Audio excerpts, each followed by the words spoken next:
Hola chicos y chicas, en este vídeo vamos a hablar sobre el ciclo de Krebs y la descarboxilación oxidativa del piruvato. Venimos de un vídeo anterior, que os dejaré por ahí en las tarjetas por si alguien quiere verlo, en el que estuvimos hablando del proceso de glucólisis, ¿vale? Estamos viendo el catabolismo de la glucosa. Repasamos brevemente. El catabolismo de la glucosa, empezamos con una molécula de glucosa que sufre un proceso de glucólisis que tiene lugar en el citoplasma y que nos va a dar lugar a dos moléculas de piruvato, ¿vale?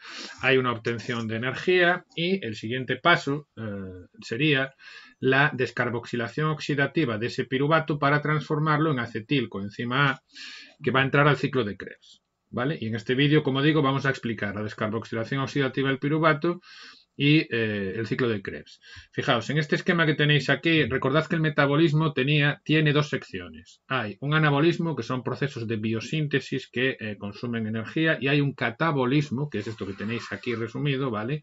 Que son procesos de oxidación, procesos destructivos en los que vamos a oxidar una serie de sustratos para obtener una energía. Fijaos que el acetilcoenzima A es una molécula importante porque en el catabolismo de los glúcidos, en el catabolismo de la glucosa, mediante el proceso de glucólisis obtenemos piruvato. Eso tiene lugar en el citoplasma. Después ese piruvato va a entrar dentro de la mitocondria y dentro de la mitocondria va a tener lugar el proceso de descarboxilación oxidativa que lo transforma en acetilcoenzima A. Y después este acetilcoenzima A es portador de dos carbonos y esta molécula entra al ciclo de Krebs y esos dos carbonos que van aquí, en el grupo acetilo, se van a desprender como dióxido de carbono. Fijaos que no solamente se forma acetilcoenzima A en el metabolismo de los glúcidos, también se forma acetilcoenzima A en el catabolismo de los aminoácidos, ¿vale? Y en el catabolismo de los ácidos grasos. Los ácidos grasos pueden sufrir un proceso que se llama beta-oxidación, que los rompe, los transforma en acetilcoenzima A, y los aminoácidos, cuando catabolizan, algunos de ellos se transforman en piruvato, otros se transforman en acetilcoenzima A y otros pueden transformarse en intermediarios del ciclo de Krebs. Bueno, vamos a empezar explicando primero el proceso de descarboxilación oxidativa y después explicaremos el ciclo de Krebs. La descarboxilación oxidativa tiene lugar dentro de la mitocondria y es la reacción que nos transforma la molécula de piruvato a una molécula de acetilcoenzima A. La reacción es esta que veis aquí, ¿de acuerdo? Tenemos el piruvato, que como sabemos es un ceto ácido de 3 átomos de carbono, y lo que se nos va a formar es un acetilcoenzima A. El grupo acetilo es el que está dibujado de color blanco, ¿vale? Fijaos que lo que sucede en esta reacción, ¿vale? Es que este grupo carboxilo se desprende como CO2, como dióxido de carbono, ¿vale? Entra un coenzima A, el coenzima A siempre lo ponemos así, coenzima A SH, y este grupo acetilo que está en blanco se une al coenzima A para formar acetil coenzima A. La molécula de coenzima A es una molécula compleja, no vamos a ver su estructura en este vídeo, lo que nos interesa es que el acetilcoenzima A es portador de estos dos carbonos que veis aquí, de este grupo acetilo, que después, cuando entra el ciclo de Krebs, aquí se nos ha desprendido del piruvato acetilcoenzima A, se nos ha desprendido una molécula de dióxido de carbono. Bueno, pues después en el ciclo de Krebs, este grupo acetilo del acetilcoenzima A también va a originar que se desprendan otras dos moléculas de dióxido de carbono. Y fijaos que en la descarboxilación oxidativa del piruvato, el NAD oxidado se nos reduce para formar NADH. Esto es NAD en su estado oxidado, esto es NAD en su estado reducido. ¿De acuerdo? Pues esta es la oxidación, la descarboxilación oxidativa del piruvato. Esta reacción es bastante compleja y está catalizada por un complejo enzimático en el que hay tres enzimas reguladores, 5 cofactores y es, como digo, bastante compleja. No la vamos a ver en detalle, simplemente que sepáis que se llama complejo enzimático de la piruvato deshidrogenasa. Estamos, como digo, en esta reacción ya dentro de la mitocondria. Este piruvato que se ha formado en la glucólisis en el citoplasma entra a la mitocondria. En la mitocondria tiene lugar esta reacción que estamos viendo. Se forma el acetilcoenzima A. Y ahora, este acetilcoenzima A va a entrar al ciclo de Krebs. Empezamos a explicar el ciclo de Krebs. El ciclo de Krebs vamos a irlo explicando desde conceptos más generales a conceptos más concretos. Es decir, que empezamos explicando esto que veis aquí, que es una visión general del proceso, y luego vamos a ir añadiendo detalles, porque yo creo que es la forma más racional de estudiar esto. En el ciclo de Krebs Lo que sucede es que una molécula de acetilcoenzima A, que ya hemos visto cómo se nos forma, se une a una molécula de oxalacetato. Esto lo podéis ver como oxaloacetato o oxalacetato, dependiendo del libro que miréis. Bueno, pues estas dos moléculas, el acetilcoenzima A y el oxalacetato, se fusionan para dar lugar al citrato, ácido cítrico. Y este citrato o ácido cítrico después sufre una serie de reacciones que son las que forman parte del ciclo de Krebs, y en el ciclo de Krebs se nos desprenden dos moléculas de dióxido de carbono, que son las que van en el acetilcoenzima A. El coenzima A también se nos desprende para poder ser reutilizado. Y vamos a obtener una pequeña cantidad de energía en forma de GTP. Este GTP se va a transformar después en ATP y vamos a obtener, esto es lo más importante, 3 moléculas de nicotina-adenín dinucleótido reducido y una molécula de FAD reducido. Y estas moléculas son portadoras de protones y electrones. Después irán a la cadena de transporte de electrones, dejarán allí los electrones, porque lo que va a pasar aquí es que esto es un proceso oxidativo. Los procesos oxidativos suponen pérdida de electrones. Esos electrones que se pierden en las reacciones del ciclo son captados por el NAD y por el FAD. Y luego estas dos moléculas van a la cadena de transporte de electrones, ceden allí los electrones y durante los procesos de transporte de electrones y fosforilación oxidativa, que veremos en próximos vídeos, se nos genera una gran cantidad de energía en forma de ATP. Bueno, pues el primer nivel de concreción para estudiar el ciclo de Krebs es esto. Tenéis que comprender esto, ¿vale? Una vez que comprendamos esto, como digo, vamos añadiendo detalles. Esta sería la visión general del ciclo de Krebs. ¿Cuáles son los detalles que se pueden añadir? Podemos ir añadiendo detalles hasta llegar a un estudio detallado de cada una de las reacciones con las fórmulas correspondientes y demás. El siguiente detalle que añadiríamos sería cuáles son las distintas reacciones. Yo creo que la mejor forma de estudiar esto es os cogéis papel y bolígrafo y dibujáis las reacciones del ciclo. Dibujáis un círculo y colocáis los compuestos que participan. Nosotros vamos a ver el ciclo con 8 reacciones. En algunas versiones del ciclo podéis ver alguna reacción más. Por ejemplo, fijaos que yo os he puesto aquí 8 reacciones y aquí aparece alguna más, porque la reacción número 2 está desdoblada y la reacción número 3 está desdoblada. Como digo, esto se puede estudiar a distintos niveles de profundidad, ¿vale? Bueno, nosotros lo que vamos a hacer en este vídeo es estudiar 8 reacciones. Tenemos el acetilcoenzima A que entra al ciclo, tenemos las sustancias que participan en el ciclo, que son el oxalacetato, el citrato, el isocitrato, el alfa-cetoglutarato, el succinilcoenzima A, el succinato, el fumarato, el malato y volvemos de nuevo al oxalacetato. Esto es un ciclo, eso quiere decir que se nos vuelve a regenerar otra vez la sustancia de partida que era el oxalacetato. Lo que sucede aquí es esto. Vamos a ir reacción por reacción. Reacción número 1. La reacción número 1 es esta de aquí. Lo que sucede es que el oxalacetato, ¿vale?, se condensa con el acetilcoenzima A y se nos forma una molécula de ácido cítrico, de citrato. La reacción número 2 es simplemente una isomerización y el citrato se transforma en su isómero, el isocitrato. Después, en la reacción número 3 y en la número 4, fijaos que pasan cosas parecidas. La reacción número 3 es una deshidrogenación del isocitrato y la reacción número 4 se transforma el alfa-cetoglutarato en succinilcoenzima A. Y digo que son parecidas en el sentido de que tanto aquí en esta reacción número 3 como en la reacción número 4 se nos desprende una molécula de dióxido de carbono y se nos forma una molécula de NADH. Aquí y aquí, ¿vale? ¿Veis? ¿Sí? Después, en la reacción número 5 hay una fosforilación a nivel de sustrato. Acordaos, hablamos de fosforilación a nivel de sustrato cuando se nos forma ATP sin que esté implicada la fosforilación oxidativa. Aquí no se forma ATP, se forma GTP, pero luego este GTP va a ser transformado por la célula en ATP, ¿vale? O sea que aquí en la reacción número 5 hay un pequeño desprendimiento de energía. La reacción número 6 es una oxidación en la que se nos va a generar FAD reducido, ¿vale? Os recuerdo que tanto el NAD como el FAD cuando se reducen lo que hacen es captar 2 protones y 2 electrones. En todos estos procesos se están desprendiendo electrones que son captados por el NAD y por el FAD, que se reducen, ¿vale?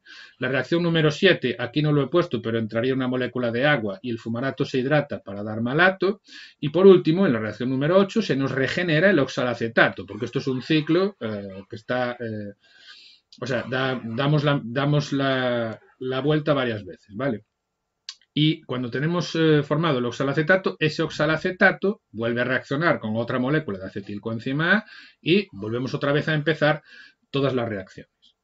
Bueno, pues fijaos que desde la visión general que os comentaba, que sería esta hasta aquí, pues ya hemos ido añadiendo cada vez más detalles. Se pueden añadir todavía más detalles y darle más concreción. Podemos hablar sobre el número de carbonos que hay en cada una de estas en cada uno de estos compuestos. El acetilcoenzima A es portador de 2 carbonos. Tiene más, porque el coenzima es una molécula compleja bastante grande, pero lo que nos interesa del acetilcoenzima A es el grupo acetilo, y el grupo acetilo son 2 carbonos. El oxalacetato tiene 4 carbonos. Cuando estas dos moléculas se fusionen, obtenemos una molécula de 6 carbonos. Aquí hay una isomerización, por lo tanto, el número de carbonos no cambia. Acordaos que los isómeros tienen misma fórmula molecular, pero distinta fórmula estructural. Aquí en las reacciones 3 y 4 se pierden un carbono en cada una de ellas. Por lo tanto, pasamos de 6 carbonos aquí en el isocitrato a 5 carbonos aquí, y aquí de 5 a 4. Y ya desde aquí en adelante, todo el resto de las sustancias tienen todas 4 carbonos, ¿vale? ¿Qué más detalles podemos añadir? Podemos añadir para cada una de las reacciones, ¿vale?, las enzimas que catalizan el proceso. ¿Es necesario estudiarse las enzimas de cada una de las reacciones? Pues como siempre depende del nivel de profundidad al que estéis estudiando esto. Como siempre os digo, os tenéis que adaptar a lo que os pidan vuestros profesores. Sí que os puedo dar, algunos profesores os van a pedir que memoricéis las enzimas, otros no. Eso depende de si sois estudiantes de secundaria, si estáis en la universidad, o depende del nivel de exigencia de vuestro profesor. Como digo, os tenéis que adaptar, no os queda más remedio. Sí que os digo, mirad, no es tan difícil memorizarse las enzimas, porque fijaos, en los puntos del ciclo en los que se nos reducen los coenzimas, ¿vale? Aquí se nos forma NAD en la reacción 3, en la reacción 4 también se nos forma NAD, en la 6 se nos reduce el FAD y en la 8 se nos reduce el NAD. Pues en estas reacciones 3, 4, 6 y 8 están catalizadas por deshidrogenasas. Esto de DH significa deshidrogenasa. Y entonces fijaos que es sencillo. ¿Qué enzima cataliza esta reacción número 3? Isocitrato deshidrogenasa. ¿Cuál es la enzima que cataliza esta reacción? Alfa-cetoglutarato deshidrogenasa. Aquí tendríamos en la reacción número 6 la succinato deshidrogenasa y aquí la malato deshidrogenasa. Y luego simplemente nos queda por saber que esta reacción número 1 está catalizada por una citrato sintetasa. Estamos sintetizando citrato a partir de la fusión de estas dos moléculas. Aquí, esta enzima de aquí es la succinilcoenzima A sintetasa, y os dije que de fumarato a malato lo que ocurre aquí es que entra una molécula de agua. Bueno, pues esto está catalizado por la fumarato hidratasa. Parece muy rollo, pero no es tan complicado memorizar estas enzimas. Y lo que sí es muy importante es que conozcáis el balance de lo que sucede cada vez que una molécula de acetilcoenzima entra al ciclo y se producen todas estas reacciones. Lo que vamos a obtener por cada acetilcoenzima A que entre son 3 moléculas de NADH. Una aquí, otra aquí, otra aquí. Una molécula de FADH2 aquí, una molécula de GTP aquí, y se desprenden 2 moléculas de dióxido de carbono. Esto sí es muy importante. Acordaos que lo que estamos haciendo es oxidar nutrientes, oxidar alimentos hasta obtener dióxido de carbono y agua. El dióxido de carbono que expiramos es este de aquí, ¿vale? Inspiramos oxígeno, que va a ser el que acepte los electrones al final en la cadena de transporte de electrones. Expiramos dióxido de carbono, que es este de aquí. Podemos todavía añadir más detalles. Una vez que lleguéis a este punto, si sois capaces de memorizar todo esto, ya tenéis un conocimiento bastante bueno del ciclo de Krebs, pero quizá tengáis que hacer un estudio más en profundidad y quizá tengáis que memorizar las fórmulas de las distintas moléculas. Bueno, pues si tenéis que memorizar las fórmulas de distintas moléculas, echadle paciencia, pero eso sí, no os metáis a memorizar las fórmulas de las distintas sustancias del ciclo sin haber contextualizado las cosas. Es decir, empezad con un poco de cabeza y un poco de raciocinio. Primero comprendiendo el contexto general, luego vamos añadiendo detalles hasta llegar aquí, y después, si lo necesitáis y vuestros profesores os lo piden, pues no os queda más remedio que memorizar las fórmulas de las distintas sustancias. A este ciclo no os lo he comentado, os lo comento ahora. También se le llama ciclo de Krebs porque lo descubrió Hans Krebs, un bioquímico, el bioquímico Hans Krebs, y se le llama también ciclo del ácido cítrico o ciclo de los ácidos tricarboxílicos, porque fijaos que tenemos aquí varios ácidos tricarboxílicos. Pues como os decía, el último nivel de concreción es llegar a, una vez que ya sabemos todo lo anterior, es memorizar las fórmulas de las distintas sustancias. Puede que tengáis que hacerlo, puede que no. A modo de resumen, y ya para terminar el vídeo, para no hacerlo demasiado largo, tenéis aquí un esquema general de todo el proceso. Acordaos, acetilcoenzima A, molécula muy importante en los procesos de catabolismo.